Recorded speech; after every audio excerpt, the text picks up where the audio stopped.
is to put mini splits and rooftop units for air conditioning and electrical upgrades at the elementary school, so that way we have full air conditioning as we do the max, so that we can have year-round programming going on.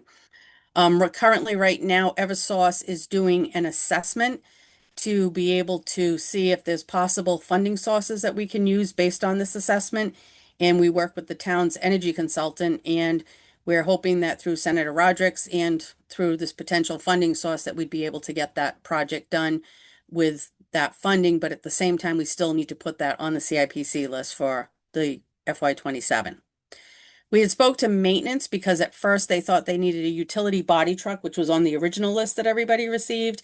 But after speaking with Paul and Kim, they've decided that they're just going to add a portable toolbox to the current new truck that they received this past year from CIPC. So we're taking that off of this list, and so they really just need a dump truck now. Their existing truck is a 2001 GMC, and it's basically has gas leaking and it's rotting underneath. So we moved that forward for 70,000. They did come in with a price of like 63,000, but by the time that we probably purchase it, the increase, that will probably be at close to 70. We're looking for additional cameras. So it just seems like each year we are reaching out to CIPC for additional cameras, but it seems like each year, depending on the programs we have going on, that we're always finding that we need additional locations. We need additional cameras at different parts of the building. Right now, we're looking at adding more going up to the elementary school with the athletic fields that are over there. So we had a walkthrough. Actually, we've had about 3 different walkthroughs with the SRO, both at the West and at the MAC, and with Officer Davis to figure out where we need additional cameras. That price does come up to about 225,000 for those additional cameras. And then the last thing that we do have on the list is evacuation chairs. So currently we have 8 locations at the new school that require evacuation chairs. The evacuation chairs they currently have take too long to open quickly in case of an emergency. So we have worked with the fire department. They've come in and brought us different options that they have. Some of the students that we have they don't have good muscle tone, so we don't want to be having them sitting up straight in the typical evacuation chairs. So we've worked with the PT district, worked with the fire department, and we currently have purchased one of these last year, which we had a fire drill this past week, which worked out perfect for one of the students that we do have that does have some of those issues. So we're looking to get 8 more to cover. You have to have them in every stairwell and near every elevator. So it would take 8 of them more. We have one right now. We do have others upstairs. They just do not work to the way that we need them to work. So this was our requested of what we felt was the biggest priority working with Dr. Roy, and it came to 1.1 million, $119,240. Thank you very much, Ms. Raposa. I will just note there are a few things on the sheet here that I do think represent some very acute needs. I don't know, Mr. Raposa, could you just go to the school building request to start out with? I want to show the committee here. So while these are the priorities that the thought process is to present to the CIPC, there are additional considerations where we might be able to find different sources of funding. Specifically here, you'll note lighting the fields at the middle high school, as well as repairing the baseball and softball infields. These are issues that stem from the building of the facility, and therefore it's proper that we can go to the school building fund to make the request for these items. Next, if you want to go to the other funding sources, the grants, Mr. Raposa, we have a couple other things, including also, there was talk of some batting cages, and talk that the Booster Club may be able to cover some of that. The other thing is school's own speed signs for Gifford Road and Osborne Street. That is something that I think is definitely a priority. Although I think it is realistic to it's realistic for that type of request to go really through the highway department as opposed to our school department CIPC requests. And then the other needs requested, the final tab there. This just details a few of the other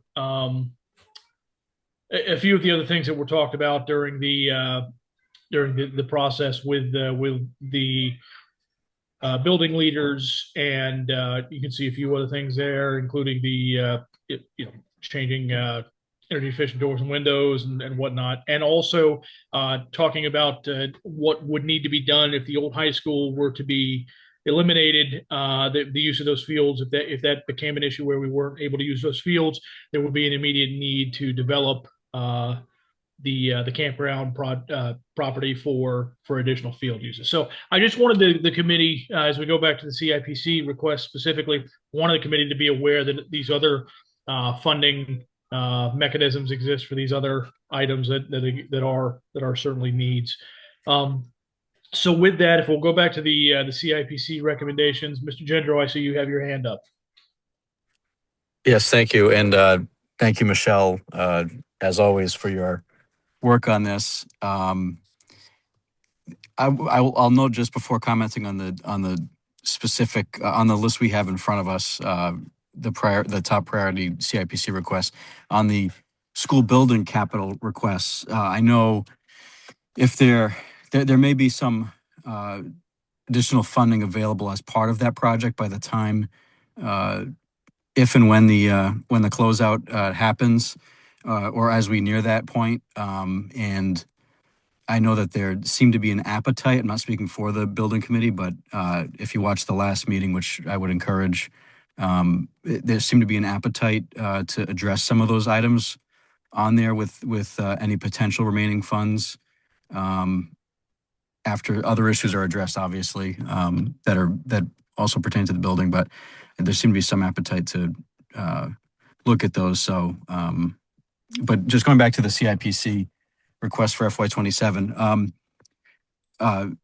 Ms. Raposa, is there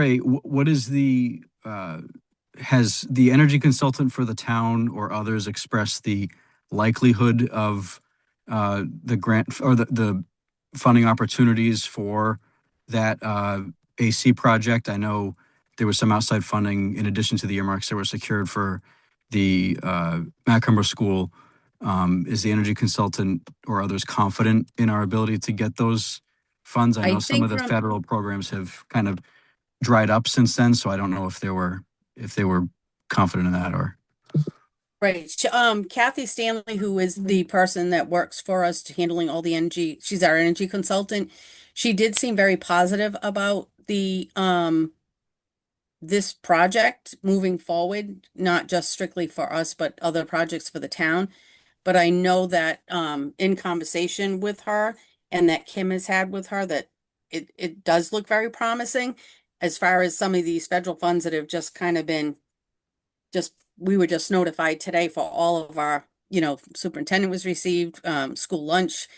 Right now, it doesn't seem like it's affecting us as much, but we don't know what that'll look like. And I don't know how this would impact this project or any of the funding coming from some type of energy source. But I mean, I don't know. I think this is the different type of funding that would happen because it would become from part of the energy monies that we receive in. So I can't really speak to that piece of it, but she was very positive on thinking that this would something that they would definitely be able to get funded with. We'd also need additional funding though in other areas, which, again, we counted on Senator Rodrick to help pull through with, some type of funding to help us out here.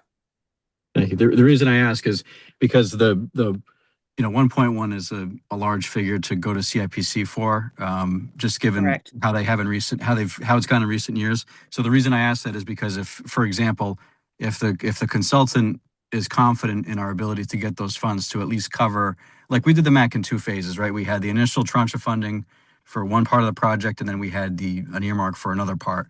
So if the consultant is confident in our ability to get funding for that outside of the CIPC process, then if we move that to a different position on the list, then we're it looks like we're hovering around the $700,000 mark, roughly 600 to 700,000. So, which historically has been, I think, closer to what they've approved for the school department in recent years. Not that they wouldn't, entertain a larger figure, which they may, depending on, what funding they have available in a given year, because it is one-time money. But that's why I was asking. I just to put it in context. So thank you. Yeah.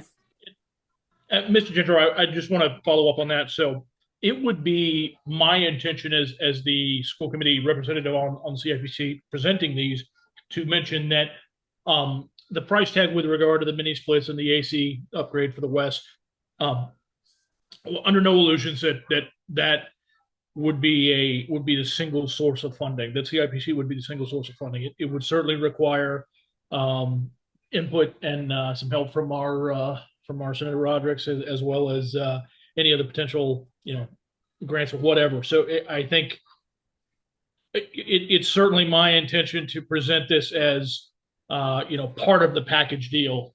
It's easier to do that for, say, the playground, because we know we have a much clearer indication of where of what number outside funding is already coming in, and how much the school department would necessarily be responsible for.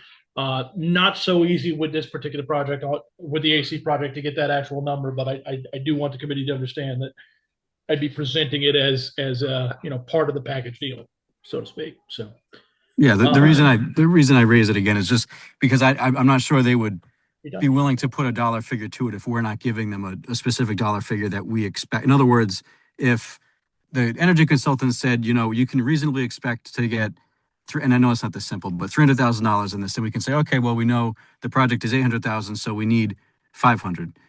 I'm just saying that because if that's not the case here, then it would be difficult for us to present a specific number to them, which they would be unlikely to fund if we're unable to provide that. So in other words, if we're able to pretty confidently get those other things funded and also get outside funding for that AC project, do we put those other ones for this tranche of funding, ahead of that, saying that these are items that we have the, estimates for, that we would like to get funded, because we know that although this project will require additional funding or a couple of rounds, but we know that there's another pool of funding that we can likely tap into for that. Right. And we actually had the MAC project, the AC project for the MAC was actually a 2-year project as well. So it may be something that might not happen all in 1 year, but we might have to do it over 2 years. Right. Thank you. Thank you, Mr. Pacheco. Thanks for your patience. Go right ahead. Just a clarifying question on the evac chairs. Assuming what we have already is, I guess, probably like the bare bones to meet code, and therefore we're asking for an upgrade here, that wouldn't be, because it's technically an upgrade, I'm assuming that wouldn't necessarily be on the list that we put towards the school building committee request, the school building request. They had given us like the bare bones of type of evac chairs. And so when they sent over chairs, we received so many that were brand new chairs, and then so many were chairs that we brought over to make sure that every entrance and exit had a chair. So some of them came from the old school, and then they supplied us with a certain number for the new school. But the chairs, like we already have 2 of the chairs that aren't even working right. So when you go to open them, it's like 7 minutes. It takes 2 people to open the chairs. They're just more of an outdated chair, we find, from what our PT has been doing training on. So, and again, we don't think that the school building project would pay for those. I mean, maybe they would. We would just have to really state our case on them that, and again, we probably could do that. Like, we could probably try to have the PT put together what her reasoning has been and what she has found. She's gone to a lot of these evacuation trainings with students of all types of disabilities. So it's possible that we could try to get her to write something up to explain more in detail on why it is required based on what we currently do have. And I think the other, um, so then I think that may lead to leads probably to another question is do we need or should we even be waiting for a CIPC? Like, is this more of a safety issue than I originally thought it was when I just read this line item?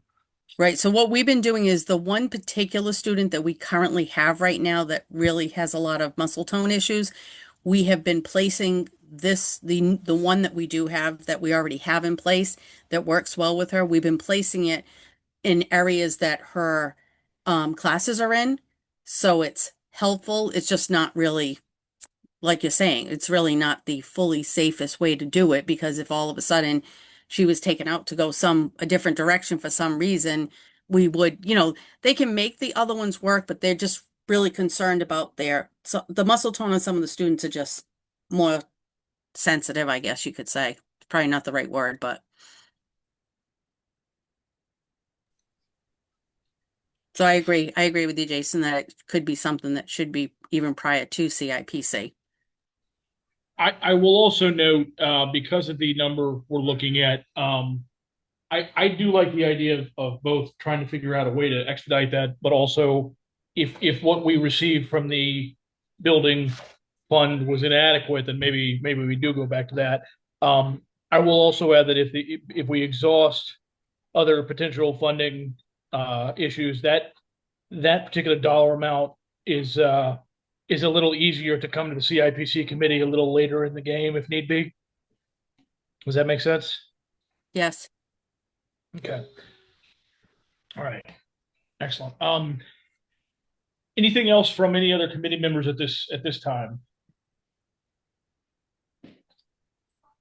Okay, so what I am going to recommend here is that we present these to the CIPC in terms of really in terms of a ranking.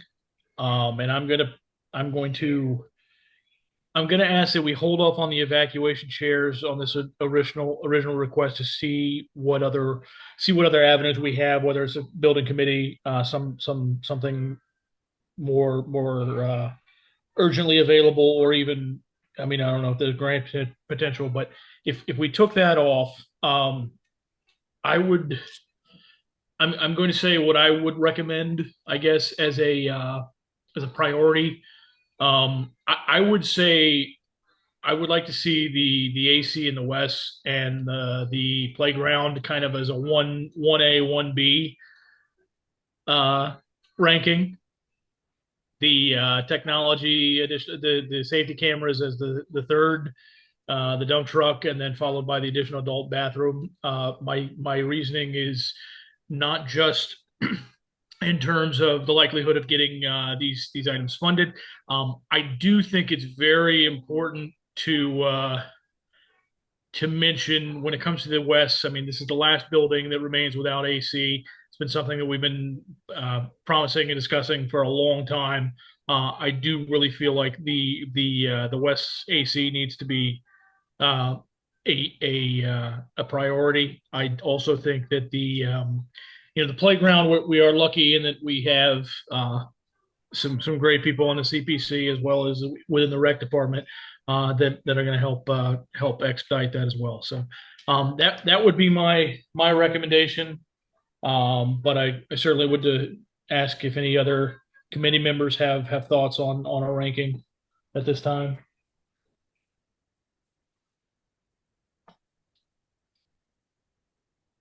Okay, so if no one else has anything additional on the ranking, I'm gonna,